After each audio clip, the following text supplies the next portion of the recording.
बजा देना, ताकि मैं जब भी कोई नया वीडियो अपलोड करूं तो तुम्हारी फोन की भी घंटी बजे। इसमें थोड़ा इको दे दीजिए बंधु और आवाज बढ़ा दीजिए। श्याम जी भाई साहब से एक पॉइंट ऊपर बढ़ा दीजिए इसमें, क्योंकि इनकी आवाज खुद की है, मैं उधार ही लेना आयो।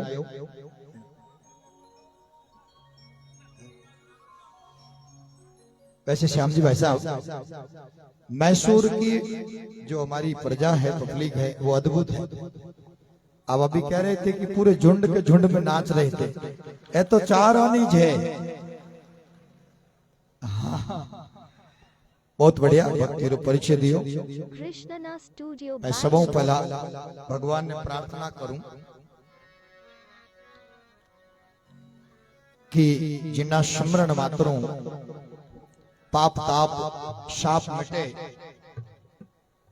जिन्हें रोम में देवता विराजमान है, धरती मात्र देव हो, ऋषि हो, तपस्वी त्यागी कोई भी हो, कई के शरीर की पूजा होती हो, लेकिन ऐसा प्राणी कोई धरती मात्र नहीं है जिन्हें मल मूत्र की पूजा वे। वो एक ही प्राणी, एक ही तुल्य है, उनका नाम है गौ माता, जिनके मल और मूत्र की पूजा होती है। ऋषियों शास्त्रों देवताओं की पूजा नहीं होती है मल मूत्र की, लेकिन गौ माता की पूजा होती है। साथियों, पंचगव्य जिनके पूज्य, लेकिन आज खून के आंसू हमें रोना पड़ रहा है कि हमारी गौ माता एक महामारी के कारण गोलोक गमन कर रही है। हमें ये खोजना पड़ेगा, ये आत्मचिंतन करने का समय है कि कहीं ये भूल मनुष्य से तो नहीं हुई है जो गौ माता में इतना भयावह ये वायरस बीमारी आई है। किस कारण से आई है? क्योंकि जिस देवताओं का हम लोग स्मरण करते हैं, मेरे कृष्ण कन्हैया भी गायों को चराते थे और गो मां चरा करके गोपाल नाम धराते थे। गाय नहीं होगी तो गोविंद कहाँ होंगे? हम सब इस दुनिया में खुशहाल कहाँ होंगे? यदि गाय नहीं रहेंगी तो हम खुशहाली की जिंदगी जी नहीं सकते। गाय नहीं होगी तो गोपाल कहाँ होंगे? हम सब इस दुनिया में बहुपार कैसे होंगे? इसलिए इस पवित्र प्रांगण में, गौ माता के प्रांगण में, गौ माता के मंदिर में हम सभी लोग बैठे हैं और उसमें हमारे संगीत के साथ में ताल से ताल मिला करके सबका प्यारा भाई श्याम जी राजस्थानी सुप्रसिद्ध भजन आप लोगों को सुना रहे हैं। और अब देखिएगा, आपकी भले ही इनको स्वर मिले कि ना मिले श्याम जी भाई साहब, लेकिन आप मैसूर की जनता को देखिए कैसे ताल में ताल मिलाते हैं मेरे साथ में बांसुरी के साथ में। देखिएगा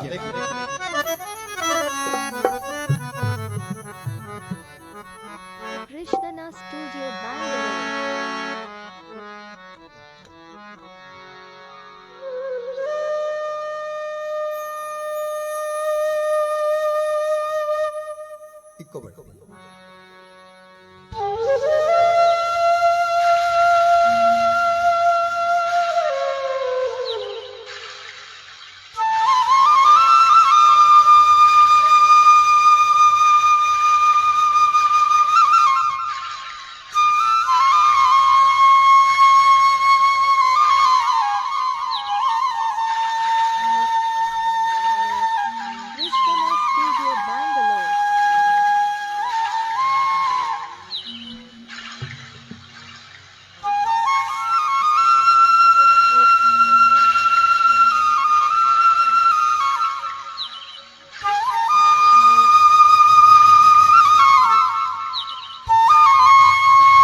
कन्हैया लाल की।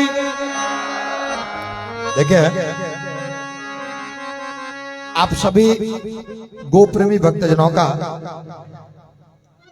पिंजरापोल सोसाइटी परिवार की तरफ से, गो भक्तों की तरफ से, इस मंडली का, नीचे बैठे इनका, मातृशक्ति का और आसन पर बैठे हुए साईनाथ जी का हृदय की अंतर गहराइयों से स्वागत है, अभिनंदन है और बहुत बहुत साधुवाद है कि आप यहाँ पधार करके ये भक्तिमय माहौल बनाया।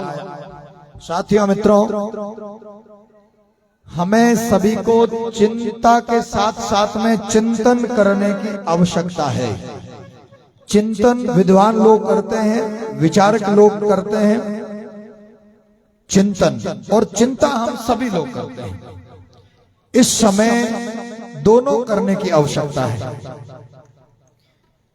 राजस्थान और अन्य प्रदेशों में जिस प्रकार से बीमारी ने हमारी गोमाता को ग्रासना शुरू किया है, क्योंकि भारत कृषि प्रधान देश है और यह कृषि प्रधान देश गौ माता के बिना हो नहीं सकता, और गौ माता समाप्त हो गई तो भारत की संस्कृति बचेगी नहीं।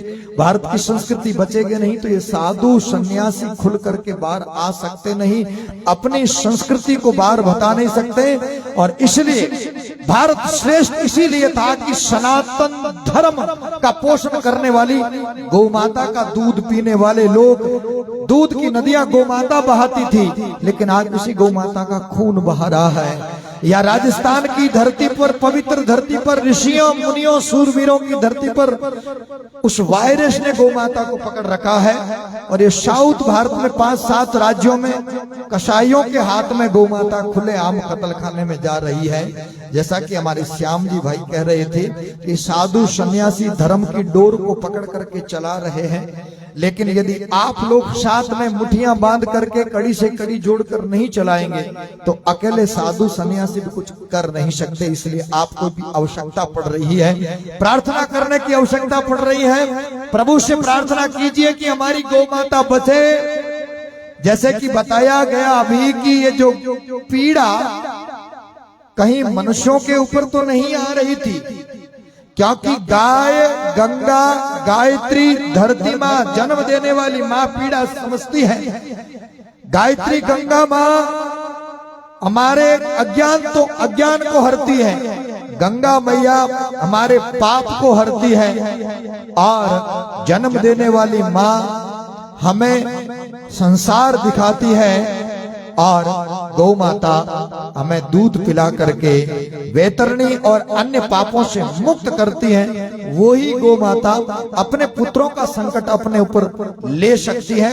ये कदापि बिल्कुल इसमें किंचित मात्र भी नहीं कह सकते कि बीमारी हकीकत में हम मनुष्यों के ऊपर थी, क्योंकि आज मनुष्य प्रेम भूल गया है, मनुष्य अपनी मर्यादा तोड़ बैठा है। लेकिन माँ गौ माता ने अपनी मर्यादा और अपनी वेदना को सहते हुए पीड़ा, हमारी पीड़ा गौ माता ने ली है। वास्तव में वो पूज्य गौ माता है, लेकिन आज हमें सेवा करने की आवश्यकता है। मेरे राजस्थान के शूरवीर, धरती के प्रवासी बंधुओं, जिस प्रकार से आप सेवा कर रहे थे, सेवा कर रहे हैं, और मैसूर वासियों को क्या मैं संदेश दूं? वैसे ही पहला सेवा कर रहे थे, लेकिन 2014 में जब चतुर्मास प्रारंभ हुआ, इस सन्यासी का जो आपके सामने खड़ा है, इस गौशाला में पहले से सेवा चली आ रही थी, लेकिन उस समय गोवंश ज्यादा था। मेरे मारवाड़ी बंधु ढंग से जाग नहीं रहे थे, जग करके वहीं लगे।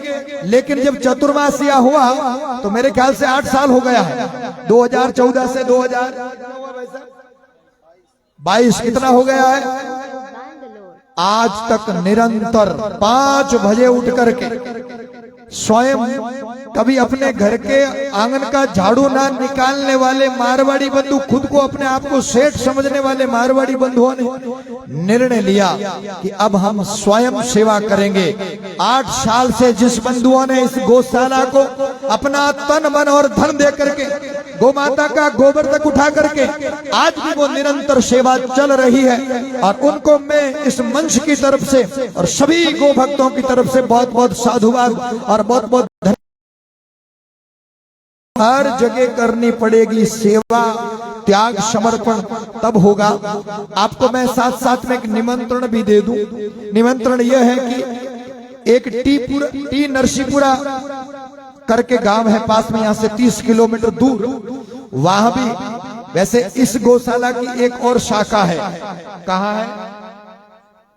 उदपुर में, बहुत बड़ी, वहां भी गौ माता की संख्या है। ये प्राणी दया का जो संकल्प लेकर के हमारे यहाँ के ट्रस्टी और पहले वाले लोग चले थे वो निभा रहे हैं।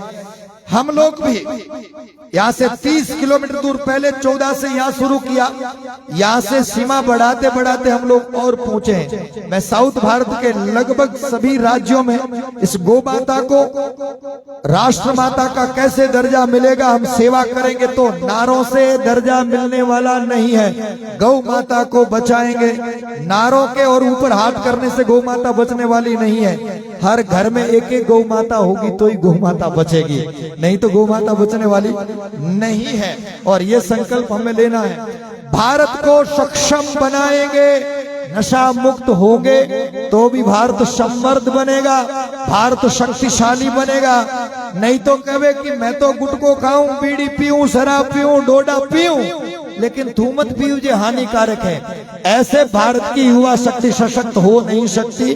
तो नशा मुक्त भारत बनाएंगे, गो हत्या मुक्त भारत बनाएंगे। और सबसे बड़ी बीमारी पनप रही है वर्तमान में, और उसको नेता लोग पकड़े हुए हैं। हमारे भारत की जो जड़ें हैं उनको खोखला कर रही हैं, वो है जातिवाद। जातिवाद को उखाड़ करके फेंकना पड़ेगा, नहीं तो कहीं जालोर की घटनाएं फिर दोबारा दोहरानी ना पड़ जाए। इसलिए हमें सब ये जितनी जातियां बनाई गई है, मैं राजपूत, मैं माली, मैं फलाना, मैं पुरोहित, मैं दर्जी, मैं फलाना, मैं ढिकवा, इन्हें ये होने से पहले जब आपकी मुट्ठी बंद होकर के कहेंगे कि मैं केवल हिंदू हूं, उस दिन हमें कोई बांट नहीं सकता, हमें कोई काट नहीं सकता। और जब जब हम बटे तब तब हम कटे, और तब तब हम कटे जब जब हम घटे। ये घटना नहीं है, कटना नहीं है, बटना नहीं है। तो मुट्ठी बंद करके रहना सीखिए, तो फिर देखिए ये साधु सन्यासी और ये हमारे गाने वाले कलाकार राष्ट्रभक्ति का बीजारोहण कैसे करते हैं। लेकिन यहाँ आने के बाद भी ए मोरा बाबूजी, ए मोरे जिला रा बाबूजी आया रहा, ए मोरे गांव रा बाबूजी आया रहा, थोड़ो योर आसन ऊंचो करो, ए मैनियोल को योर आसन थोड़ो नीचो करो। क्यों संत महात्माओं को बांट रहे हो? संत महात्मा दीपक है, और दीपक का काम है प्रकाश सबको देना। ये बांटना बंद करो। साधु सन्यासियों को एक दृष्टि से देखना शुरू करो। और मेरे मैसूर के वासियों ने ये पहल की है, मैं धन्यवाद देना चाहता हूँ इस मंच से। आज भी बैनर पर लिखा हुआ है 36 कोम, लेकिन अटे तो 13 कोम इस काम करती वाला, लेकिन फिर भी नहीं भूलिया मारवाड़ी परंपरा, लिख दियो अटे 36 कोम रो स्वागत है। यही तो राजस्थान की रंग बिरंगी दुनिया है, यही तो पहल करनी है। एक और संदेश दे दूं, जैसे कि वहां टी नरसीपुरा गौशाला में हमने नवरात्रि की और गौ माता के लिए कार्य किया। इस समय भी ठीक नवरात्रि से पहले, नवरात्रि वही है, आप सभी का स्वागत रहेगा, अभिनंदन रहेगा। और ठीक पूर्णिमा दशहरा के 4 दिन में बाद में गौ माता का विशालतम ये जो कार्यक्रम है, ऐसा ही कार्यक्रम होगा। और अब की बार दिख रहे हैं हमारे श्याम जी भाई साहब, और उस दिन दिखेंगे शायद ये भी साथ में हो सकते हैं। राजस्थान के सुप्रसिद्ध लोक भजनों के नायक, उनके पुत्र जोग भारती जी दिखेंगे वहां उस मंच पर। और हम लोग गौ माता के रक्षण करने के लिए, संरक्षण करने के लिए उपस्थित होंगे। और हमारे बीच में जो साईनाथ जी पधारे हैं, वो पुष्कर के पास में एक मंदिर की प्राण प्रतिष्ठा कर रहे हैं। उनको मध्य नजर रखते हुए आए हैं। कल आपके बीच में आएंगे, समझदार लोग सभी बैठ करके हम महाराज जी की कैसे मदद कर सकते हैं उस पर भी हम लोग विचार करेंगे। लेकिन आज इनका स्वागत करते हैं, अभिनंदन करते हैं कि आप यहाँ पधारे और धर्म की राह पर ले जाने का कार्य कर रहे हैं। जिन्हें ही भक्तों ने ज्यादा या कम करके ये जो कार्यक्रम किया है, भले ही उन्होंने किया हो, लेकिन मेरी बात का समर्थन कीजिए कि यहाँ पूरे मैसूर वासियों ने गुरुदेव शांतिनाथ जी महाराज का वर्षिका कार्यक्रम किया है, ऐसा मैं समझता हूँ। क्योंकि मुझे बंटवारा बिल्कुल पसंद नहीं है और आपको भी पसंद नहीं होना चाहिए। और आपको यदि लगता हो तो पूछ लीजिए श्याम जी भाई साहब से, क्या आप खेताराम जी बाबू जी को, शांतिनाथ जी बाबू जी को, राजा राम जी बाबू जी को, लिखमा राम जी बाबू जी को, सबको अलग देखना चाहते हैं या एक देखना चाहते हैं? एक देखेंगे तभी तो अनेक होंगे, तभी तो हम रंग बिरंगी दुनिया को एक धागों में पिरो पाएंगे, तभी तो हमारा भारत सक्षम और समृद्ध होगा, तभी तो जो हमारे स्वामी विवेकानंद जी का जो सपना था वो साकार होगा। क्यों? कि देश से है प्रेम, देश से है प्रेम, तो हरदम ये कहना चाहिए। नारा किसका था? तुम हमें खून दो मैं तुझे आजादी दूंगा, किसने बोला था? और कई तो ये भी कह रहा था कि थे अटने ठोको मैं दूसरों गाल आगे परो करो। साबरमती के लाल तूने कर दिया कमाल, दे दी आजादी। भाई दी होगी, हम उनकी भी निंदा नहीं करते, लेकिन सभी महापुरुषों ने कार्य किया। लेकिन कैसे भूल सकते हैं सुखदेव राजगुरु को, जो हंसते हंसते फांसी पर चढ़ गए और आपके लिए संदेश दे गए कि देश से है प्रेम, तो हरदम ये कहना चाहिए और मैं रहूं या ना रहूं मेरा भारत रहना चाहिए। ऐसा संदेश देकर के जाने वाले शूरवीरों को याद करने की आवश्यकता है। कैसे भूल सकते हैं? राजस्थान की उस धरती को अभी मंच पर गा रहे थे कि बाबूजी राठौड़, इतिहास जानते हो, विवाह के गठबंधन में बंध गए थे, बंध रहे थे, फेरा चल रहा था विवाह के बंधन का, लेकिन उस समय आह्वान हुई धर्म का, आह्वान हुआ कि गौ माता संकट में है, तो बाबूजी राठौड़ ने अपनी तलवार से काटते हुए उस बंधन को गौ माता की रक्षा के लिए गए थे। उस धरती के लाडले पुत्रों, आज वही गौ माता संकट, आज संकट में है हमारी गौ माता। हे प्यारे देशवासियों, राजस्थान की शूरवीर धरती के लाडलो, मेरी नस नस तार कर दो और बजाओ एक सितार, राग भारत मुझ पे छेड़ो, झनझनाओ बार बार, राग भारत मुझ पे छेड़ो, झनझनाओ बार बार। देश की इस भक्ति को बढ़कर दिखाना चाहिए। और एक कवि ने पंक्ति कही कि दुश्मनों से कह दो तुम सीमा में रहना सीख ले, ये मेरा भारत सत्य है, ये मेरा भारत अखंड है, सत्य कहना सीख ले। भारत की इस शक्ति को बढ़कर दिखाना चाहिए और मैं रहूं या ना रहूं मेरा भारत रहना। भारत माता की, गौ माता की। तो मैं आप सभी का हृदय की गहराइयों से स्वागत करता हूं, अभिनंदन करता हूं। और आज आप माधुरी भाषा में, मृदुल भाषा में, जो हमारे श्याम जी भाई साहब और उनके साथ में सभी भक्तों का, भजन कलाकारों का भजन सुन रहे हैं। मैं आपके बीच में वैसे ही आने वाला नहीं हूं, आ गया, सुना दी, बात रख दी। मैंने 3 बात विशेष करके रखी है, मानोगे कि नहीं मानोगे? पक्की बात है तो उठाओ हाथ। भाई साहब वीडियो उठने उठने करो, वे उठे घुमाओ। नशा मुक्त भारत, हाथ आ जाए नीचे हो जाए, देखो। तो आज से जो आप आरमडी, शराब, गुटखा, बीड़ियों, सिगरेट खा खा करके अपने शरीर को कचरे का डब्बा बना रखा है, उन पैसों से गौ माता के लिए, गरीब जनता के लिए, भारतीयों के लिए लगाएंगे। तैयार है ना? भारत माता की। पहला। दूसरा, जातिवाद से मुक्ति दिलाने के लिए आगे आएंगे कि नहीं आएंगे? क्योंकि मेरा गरीब, मेरा रामलाल जो किसानी का काम करता है, आपके घर को सुंदर संवारता है, देवता जिसमें विराजमान है, उन देवता को बनाने का पूरी भूमिका उनकी रहती है। लेकिन प्रतिष्ठा होने के बाद में वो बाहर बैठता है। अब तू अंदर नहीं आ सकता क्योंकि तू ऐसी एसटी वर्ग का है, इसलिए तू अंदर नहीं आ सकता। लेकिन उसी समय दाढ़ी लटकाया हुआ, गोडो तक पजामो ऊंचो, चाचो आन सवारे बीच में बेबे, वो थोरो बाप चाचो कदे हो, वो गाय ने खावनाड़ो, वो भारत माता ने डाइन कौन आड़ो वो अपने बीच में आन बैठ सके। तो जिनो नाम रामलाल है, जो आपरी गायों की रक्षा करे है, जो आपको हर काम करे है, वो रामलाल अपन शबार में क्यों नहीं बैठ सके। वो रामलाल बैठी, वो चाचो हट बैठने की कोई जरूरत नहीं।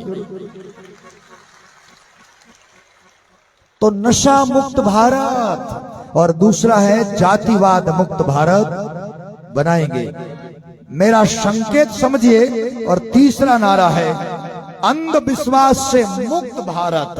अंधविश्वास से मुक्त भारत यानी बाबूजी राठौड़, गोगाजी चौहान, बाबा रामदेव जी, जरा एक और संदेश देने की आवश्यकता है।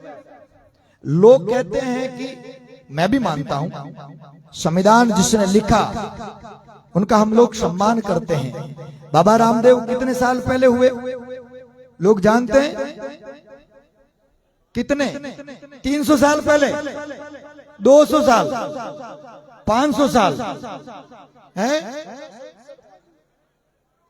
1461 जरा हमें बताओ। यानी आज से लगभग कितने साल? 600